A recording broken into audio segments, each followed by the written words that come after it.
আসসালামু আলাইকুম প্রিয় দর্শক, কেমন আছেন? ধন্যবাদ আমাদের ইউটিউব চ্যানেল নিজের কথাতে আসার জন্য, আমাদের ভিডিও দেখার জন্য। যে যেখান থেকে দেখছেন সবাইকে আমার আন্তরিক ধন্যবাদ। আজকে আমি কথা বলতে চাচ্ছি মধ্যপ্রাচ্য এবং ইসরায়েলের যুদ্ধ নিয়ে। কেন এই মধ্যপ্রাচ্যের সাথে ইসরায়েল এবং তার মিত্ররা অপ্রতিরোধ্য। আজকে আপনি আমার মতো যারা মানুষ আছি, আজকে হয়তোবা সবাই জানি যে ইসরায়েল গাজার কী অবস্থা করেছে, ইসরায়েল অন্যান্য বিভিন্ন দেশগুলোর কী অবস্থা করেছে। আজকে তারা নতুন করে ঘোষণা দিয়েছে আমাদের পরবর্তী টার্গেট হচ্ছে লেবানন, এবং এর পরবর্তী টার্গেট নাকি তুরস্ক। কিন্তু এরা এই সাহস থেকে পায়? কি তাদের রসদ?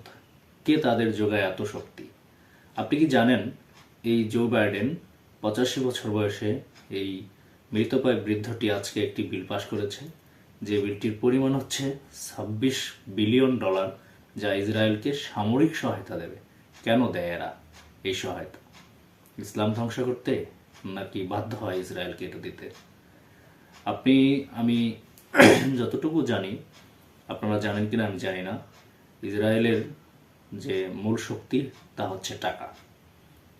ইসরায়েলের যে অধিবাসীরা রয়েছে তারা মূলত ইহুদি, আর ইহুদিদেরকে কেন আল্লাহ তাআলা ঘৃণা করতে বলেছেন?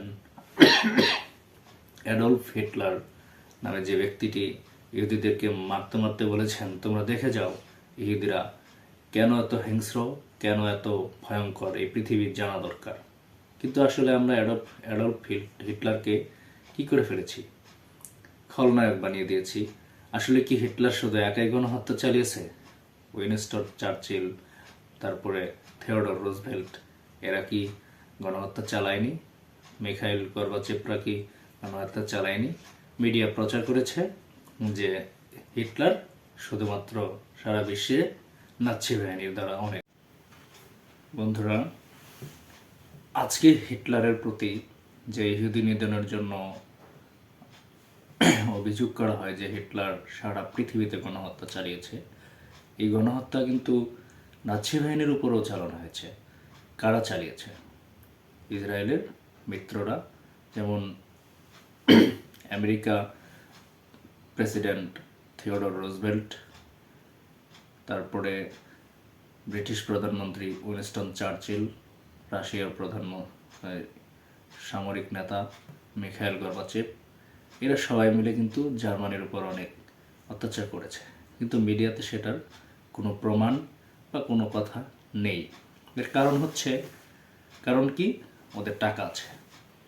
আর ইহুদিরা, একটু আগে আমি বলেছি যে ইহুদিরা কিসের শক্তিতে এসব করে, টাকা কোত্থেকে পায়। আপনি জানেন কি? 1744 সাল থেকে, প্রায় 1711 সাল থেকে আর কি, ইহুদিরা টাকার দিকে কেমনভাবে ঝুঁকে পড়েছে, এবং সারা পৃথিবীর সবচেয়ে সামরিক শক্তিধর দেশগুলো এই ইহুদিদের টাকায় চলে, এটা জানেন? আপনি কি জানেন যে আমেরিকার ফেডারেল রিজার্ভ ব্যাংক কোনো কেন্দ্রীয় ব্যাংক না, বরং এটার ছায়া মালিক হচ্ছে এই ইহুদি পরিবার, রথচাইল্ড পরিবার। রথচাইল্ডের সম্পর্কে আপনাদের আইডিয়া অবশ্যই অনেকের আছে। তারা বংশ পরম্পরায় এক দেশ আরেক দেশে ঘুরে বেড়াতো, দেশের রাজাদেরকে, দেশের প্রেসিডেন্টদেরকে বা প্রধানদেরকে তারা সামরিক যুদ্ধ বাঁধিয়ে দিয়ে ঋণ সহায়তা দিত। এমনকি ফ্রান্স এবং ইংল্যান্ডের যুদ্ধে যখন দেখলো যে ফ্রান্স পরাজিত হচ্ছে, নেপোলিয়ন বোনাপার্ট পরাজিত হচ্ছে, তখন এই নাথান রথচাইল্ড বা এই রথচাইল্ড পরিবার কি করলো? ইংল্যান্ডে এসে ঘোষণা দিয়ে ফেললো হঠাৎ করে যে পুরো ইংল্যান্ড এখন ধ্বংসের পথে, ফ্রান্স জিতে গেছে।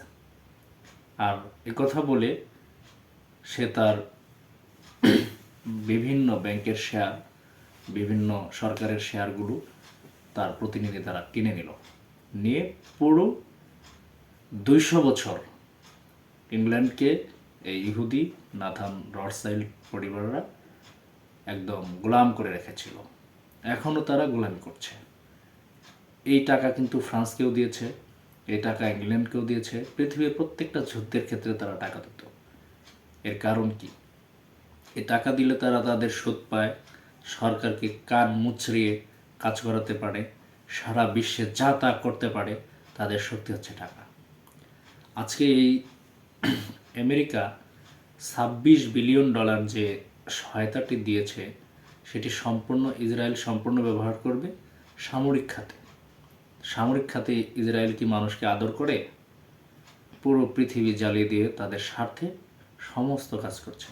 দেখুন, আপনি খেয়াল করে দেখবেন যে গাজায় ত্রাণ নিয়ে যাচ্ছে এমন ত্রাণ দিতে আসা কর্মীদেরকে সহ ত্রাণ নিতে যাচ্ছে এমন মানুষদের উপর আক্রমণ করতে তারা দ্বিধা করছে না।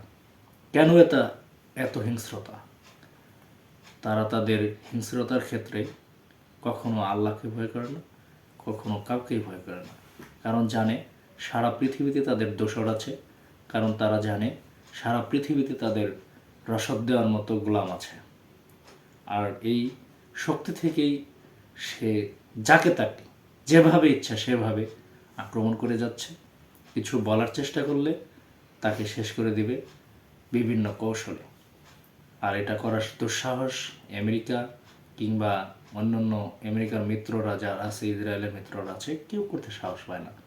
আমি মনে করি এটা তারা টাকা, বুদ্ধি এবং প্রখর তাদের যে নিয়ম নীতি আছে সেগুলোর প্রতি তারা এতটাই কঠোর যে এর জন্য যদি অন্য কাউকে জবাই করে হাসতে হয়, তারা হাসতে রাজি আছে। আর বিপরীত দিকে মধ্যপ্রাচ্যের এই করুণ অবস্থা হয়েছে, আমি মনে করি এটা আমাদের মুসলিমদের উম্মাদের একত্রিত না হওয়াটার কারণে।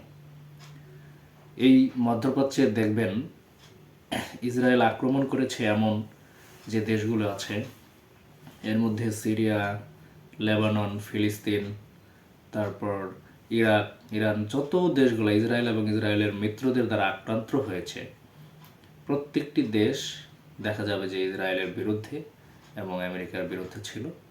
আর যারা মধ্যপ্রাচ্যের অন্য দেশ যেগুলি আক্রান্ত নয়, এরা দেখা যাবে যে ইসরায়েলের সাথে খুব ভালো সম্পর্ক রেখেছে।